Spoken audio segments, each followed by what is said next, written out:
दुष्ट औरत थी। फिर एक दिन अचानक मोहन की तबीयत खराब हुई। तुझे पता है डॉक्टर इसका इलाज करने के पैसे लेगा और मैं इस काम बाहर घूमने चली जाती है। दीदी मुझसे दर्द नहीं, मत कर, मैं तेरा इलाज करवाऊंगी, फिर तू पूरी तरह ठीक हो जाएगा। डॉक्टर के पास लेकर जाना है। नहीं नहीं, इसे पैसे मत देना। ये चल भाग यहाँ से, हम तुझे 1 रुपए भी नहीं देने वाले। दुकान के मालिक को बहुत गुस्सा आता है। ए लड़की, तुझे भी की तबीयत बहुत खराब है, उसका इलाज करवाने के लिए मेरे पास पैसे रखा है क्या जो तू मुझसे पैसे मांग रही है? देख तू। ये देख तारा घबरा कर वहाँ से भाग जाती है। उसके बाद तारा इलाज नहीं हुआ तो उसकी जान को खतरा हो सकता है। लेती है।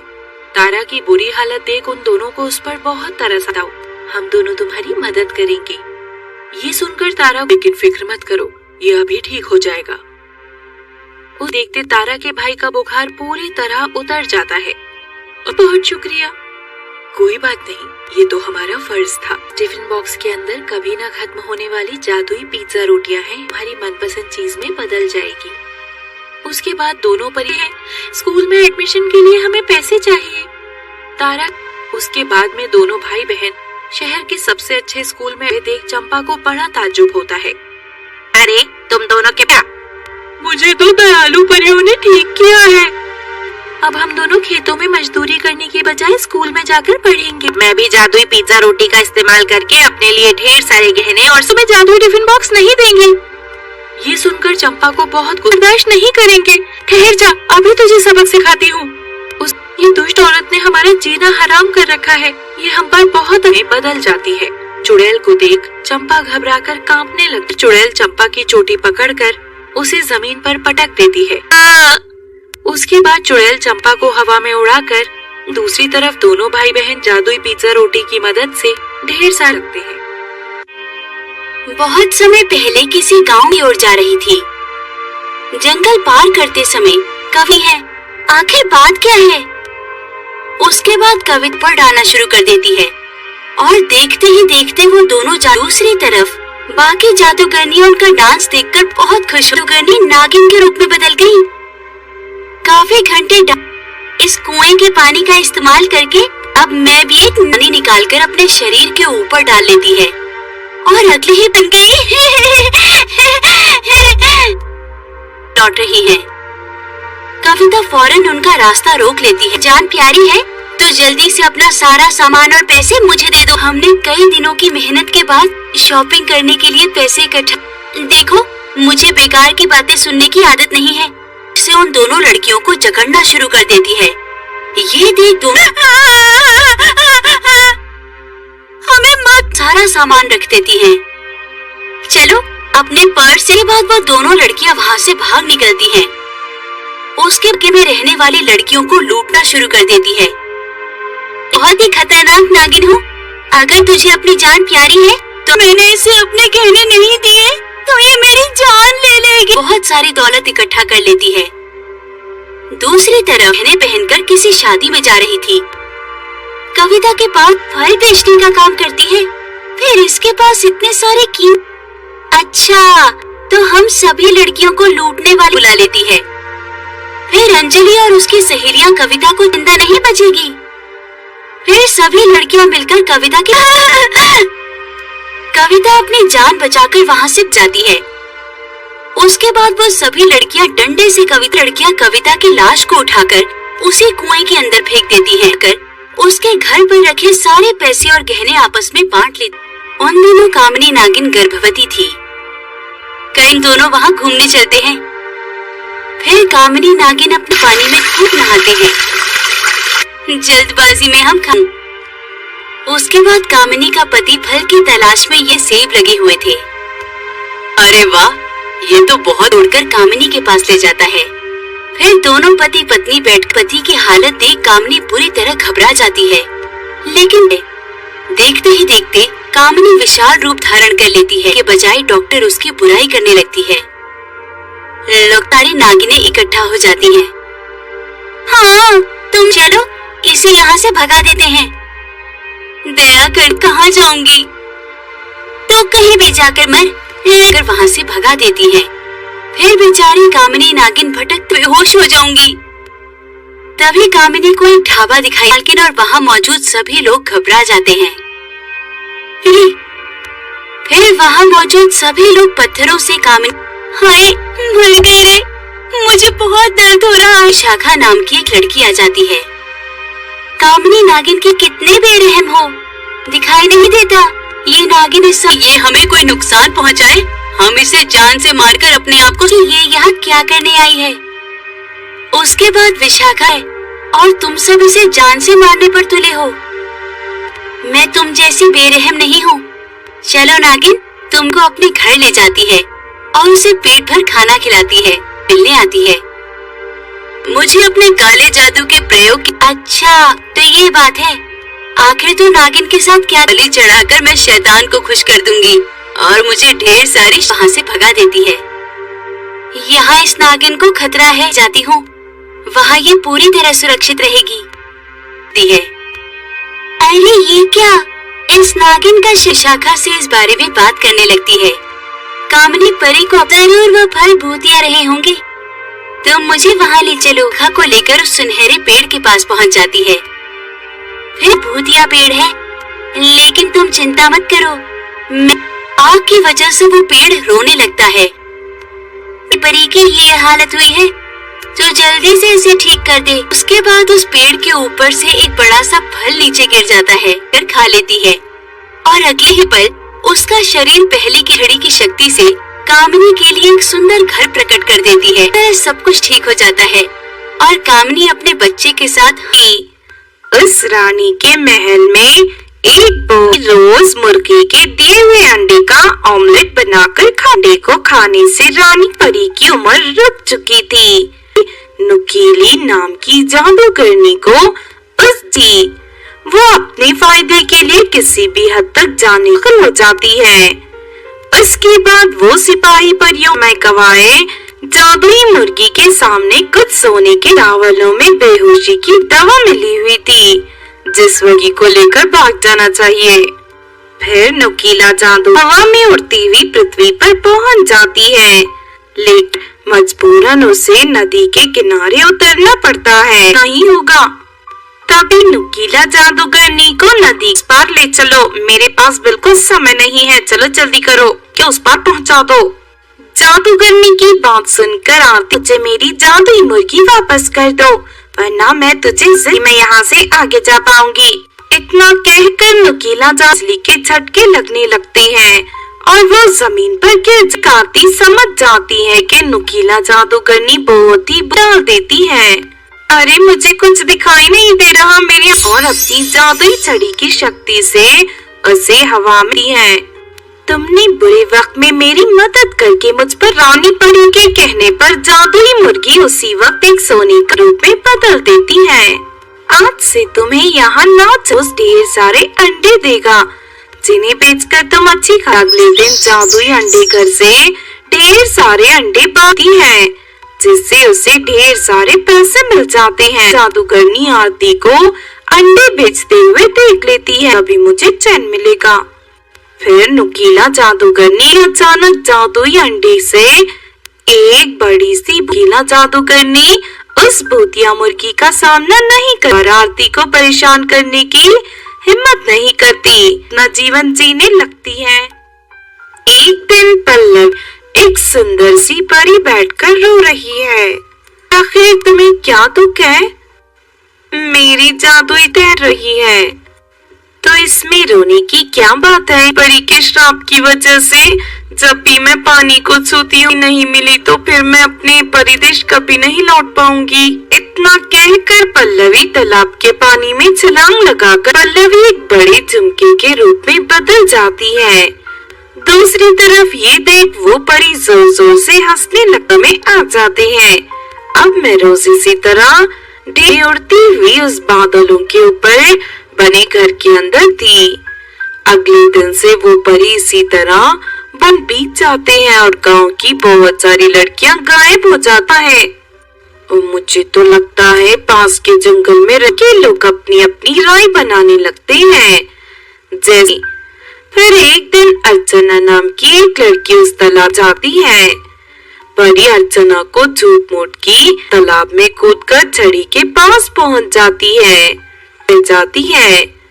तभी अर्चना जादुई छड़ी लेकर देश लौट सकती हो। लेकिन अगले ही पल मैंने तो तुम्हारी मदद की, फिर तुम मुझसे रसी शक्तियों का इस्तेमाल करूंगी। चल मेरे साथ, से मार दूंगी। ये दुष्ट औरत थी। फिर एक दिन अचानक मोहन की तबीयत खराब हो। तुझे पता है डॉक्टर इसका इलाज करने के पैसे लेगा और मैं इस काम बाहर घूमने चली जाती है। दीदी मुझसे दर्द नहीं, मत कर, मैं तेरा इलाज करवाऊंगी, फिर तू पूरी तरह ठीक हो जाएगा। डॉक्टर के पास लेकर जाना है। नहीं नहीं, इसे पैसे मत देना। ये चल भाग यहाँ से, हम तुझे 1 रुपए भी नहीं देने वाले। दुकान के मालिक को बहुत गुस्सा आता है। ये लड़की, तुझे भी की तबीयत बहुत खराब है, उसका इलाज करवाने के लिए मेरे पास पैसे रखा है क्या, जो तू मुझसे पैसे मांग रही है? देख तू। ये देख तारा घबरा कर वहाँ से भाग जाती है। उसके बाद तारा इलाज नहीं हुआ तो उसकी जान को खतरा हो सकता है। लेती है। तारा की बुरी हालत देख उन दोनों को उस पर बहुत तरस आता। हम दोनों तुम्हारी मदद करेंगे। ये सुनकर तारा, लेकिन फिक्र मत करो, ये अभी ठीक हो जाएगा। वो देखते तारा के भाई का बुखार पूरी तरह उतर जाता है। बहुत शुक्रिया। कोई बात नहीं, ये तो हमारा फर्ज था। टिफिन बॉक्स के अंदर कभी ना खत्म होने वाली जादुई पिज्जा रोटियां हैं, हमारी मनपसंद चीज में बदल जाएगी। उसके बाद दोनों परी हैं, स्कूल में एडमिशन के लिए हमें पैसे चाहिए। तारा, उसके बाद में दोनों भाई बहन शहर के सबसे अच्छे स्कूल में देख चंपा को बड़ा ताज्जुब होता है। अरे तुम दोनों क्या? मुझे तो दयालु परियों ने ठीक किया है। अब हम दोनों खेतों में मजदूरी करने के बजाय स्कूल में जाकर पढ़ेंगे। मैं भी जादुई पिज्जा रोटी का इस्तेमाल करके अपने लिए ढेर सारे गहने और तुम्हें जादुई टिफिन बॉक्स नहीं देंगे। ये सुनकर चंपा को बहुत बर्दाश्त नहीं करेंगे। ठहर जा, अभी तुझे सबक सिखाती हूँ। ये दुष्ट औरत ने हमारा जीना हराम कर रखा है। ये हम पर बहुत बदल जाती है। चुड़ैल को देख चंपा घबराकर कांपने लगती। चुड़ैल चंपा की चोटी पकड़कर उसे जमीन पर पटक देती है। उसके बाद चुड़ैल चंपा को हवा में उड़ाकर दूसरी तरफ दोनों भाई बहन जादुई पिज्जा रोटी की मदद से ढेर सारे लगते हैं। बहुत समय पहले किसी गांव की ओर जा रही थी। जंगल पार करते समय कवि है, आखिर बात क्या है? उसके बाद कविता पर डालना शुरू कर देती है और देखते ही देखते वो दोनों दूसरी तरफ बाकी जादूगरनियां उनका डांस देखकर बहुत खुश। जादूगरनी नागिन के रूप में बदल गई। काफी घंटे इस कुएं के पानी का इस्तेमाल करके अब मैं भी एक नानी निकालकर अपने शरीर के ऊपर डाल लेती है और अगले ही बन गई। लौट रही है। कविता फौरन उनका रास्ता रोक लेती है। जान प्यारी है तो जल्दी से अपना सारा सामान और पैसे मुझे दे दो। हमने कई दिनों की मेहनत के बाद शॉपिंग करने के लिए पैसे इकट्ठा। देखो, मुझे बेकार की बातें सुनने की आदत नहीं है। से उन दोनों लड़कियों को जकड़ना शुरू कर देती है। ये देख दोनों हमें मत सारा सामान रख देती हैं। चलो अपने पर्स से। बाद वो दोनों लड़कियां वहाँ से भाग निकलती हैं। उसके बगे में रहने वाली लड़कियों को लूटना शुरू कर देती है। बहुत ही खतरनाक नागिन हूँ। अगर तुझे अपनी जान प्यारी है तो मैंने इसे अपने गहने नहीं दिए तो ये मेरी जान ले लेगी। बहुत सारी दौलत इकट्ठा कर लेती है। दूसरी तरफ गहने पहनकर किसी शादी में जा रही थी। कविता के पास फल बेचने का काम करती है। फिर इसके पास इतने सारे अच्छा, तो हम सभी लड़कियों को लूटने वाली बुला लेती है। फिर अंजलि और उसकी सहेलियां कविता को जिंदा नहीं बचेगी। फिर सभी लड़कियां मिलकर कविता अपनी जान बचाकर वहाँ से जाती है। उसके बाद वो सभी लड़कियां डंडे से लड़कियां कविता की लाश को उठाकर उसी कुएं के अंदर फेंक देती हैं। कर उसके घर पर रखे सारे पैसे और गहने आपस में बांट लेती। उन दोनों कामिनी नागिन गर्भवती थी। कई दोनों वहाँ घूमने चलते हैं। फिर कामिनी नागिन अपने पानी में खूब नहाते हैं। जल्दबाजी में हम उसके बाद कामिनी का पति फल की तलाश में ये सेब लगे हुए थे। अरे वाह, ये तो बहुत उड़कर कामिनी के पास ले जाता है। फिर दोनों पति पत्नी बैठ पति की हालत देख कामिनी पूरी तरह घबरा जाती है। लेकिन देखते ही देखते कामिनी विशाल रूप धारण कर लेती है के बजाय डॉक्टर उसकी बुराई करने लगती है। सारी नागिनें इकट्ठा हो जाती हैं। हाँ, तुम चलो इसे यहाँ से भगा देते हैं। दया कर कहाँ जाऊंगी? तो कहीं भी जाकर मैं वहाँ से भगा देती है। फिर बेचारी कामिनी नागिन भटक बेहोश हो जाऊंगी। तभी कामिनी को एक ढाबा दिखाई, लेकिन और वहाँ मौजूद सभी लोग घबरा जाते हैं। फिर वहाँ मौजूद सभी लोग पत्थरों से कामिनी, हाय भूल गए रे, मुझे बहुत दर्द हो रहा है। शाखा नाम की एक लड़की आ जाती है।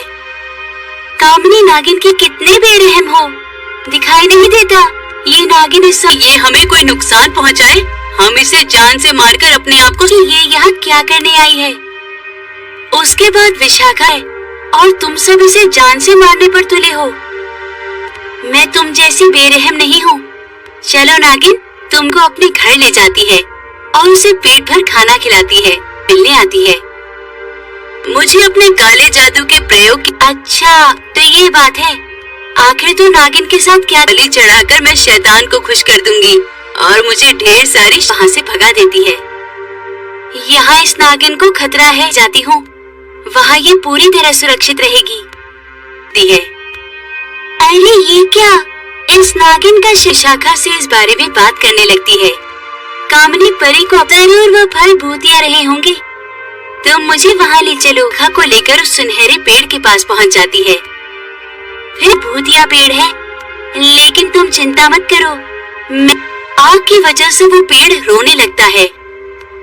परी की ये हालत हुई है तो जल्दी से इसे ठीक कर दे। उसके बाद उस पेड़ के ऊपर से एक बड़ा सा फल नीचे गिर जाता है, फिर खा लेती है और अगले ही पल उसका शरीर पहले की घड़ी की शक्ति से कामिनी के लिए एक सुंदर घर प्रकट कर देती है। सब कुछ ठीक हो जाता है और कामिनी अपने बच्चे के साथ ही उस रानी के महल में एक रोज मुर्गी के दिए हुए अंडे का ऑमलेट बनाकर अंडे को खाने से रानी परी की उम्र रुक चुकी थी। नुकीली नाम की जादूगरनी को वो अपने फायदे के लिए किसी भी हद तक जाने हो जाती है। उसके बाद वो सिपाही परियों में गवाए जादुई मुर्गी के सामने कुछ सोने के चावलों में बेहोशी की दवा मिली हुई थी, जिस मुर्गी को लेकर भाग जाना चाहिए। फिर नुकीला जादू हवा में उड़ती हुई पृथ्वी पर पहुंच जाती है, लेकिन मजबूरन उसे नदी के किनारे उतरना पड़ता है। नहीं होगा, तभी नुकीला जादूगरनी को नदी पार ले चलो, मेरे पास बिल्कुल समय नहीं है, चलो जल्दी करो कि उस पार पहुंचा दो। जादूगरनी की बात सुनकर आरती, मुझे मेरी जादुई मुर्गी वापस कर दो, वरना मैं यहाँ से आगे जा पाऊंगी। इतना कहकर नुकीला जादू के झटके लगने लगते हैं और वो जमीन पर गिर जाती समझ जाती है कि नुकीला जादूगरनी बहुत ही डाल देती है।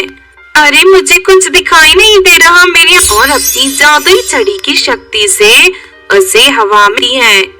तुमने बुरे वक्त में मेरी मदद करके मुझ पर रानी परी के कहने पर जादुई मुर्गी उसी वक्त एक सोने के रूप में बदल देती है। आज से तुम्हें यहाँ नाचोस ढेर सारे अंडे देगा, जिन्हें बेचकर तुम अच्छी अगले दिन जादुई अंडे घर से ढेर सारे अंडे पाती है, जिससे उसे ढेर सारे पैसे मिल जाते हैं। जादूगरनी आरती को अंडे बेचते हुए देख लेती है, अभी मुझे चैन मिलेगा। फिर नुकीला जादूगरनी अचानक जादुई अंडे से एक बड़ी सी नुकीला जादूगरनी उस भूतिया मुर्गी का सामना नहीं कर, आरती को परेशान करने की हिम्मत नहीं करती, न जीवन जीने लगती है। एक दिन पल्लव एक सुंदर सी परी बैठकर रो रही है। आखिर तुम्हें क्या दुख है? मेरी जादुई तैर रही है, तो इसमें रोने की क्या बात है? परी के श्राप की वजह से जब भी मैं पानी को छूती हूँ नहीं मिली, तो फिर मैं अपने परिदेश कभी नहीं लौट पाऊंगी। इतना कहकर पल्लवी तालाब के पानी में छलांग लगाकर पल्लवी एक बड़े झुमके के रूप में बदल जाती है। दूसरी तरफ ये देख वो परी जोर जोर से हंसने लगने में आ जाते हैं। अब मैं रोज इसी तरह ढेर उड़ती हुई उस बादलों के ऊपर बने घर के अंदर थी। अगले दिन से वो परी इसी तरह वन बीत जाते हैं और गांव की बहुत सारी लड़कियां गायब हो जाता है। और मुझे तो लगता है पास के जंगल में रखे लोग अपनी अपनी राय बनाने लगते हैं। जैसे फिर एक दिन अर्चना नाम की एक लड़की उस तालाब जाती है। परी अर्चना को झूठ मूठ की तालाब में कूदकर छड़ी के पास पहुंच जाती है। तभी अर्चना जादुई छड़ी लेकर देश लौट सकती हो। लेकिन अगले ही पल वो मैंने तो तुम्हारी मदद की, फिर तुम मुझसे रसीली शक्तियों का इस्तेमाल करूंगी। चल मेरे साथ, उनसे मार दूंगी।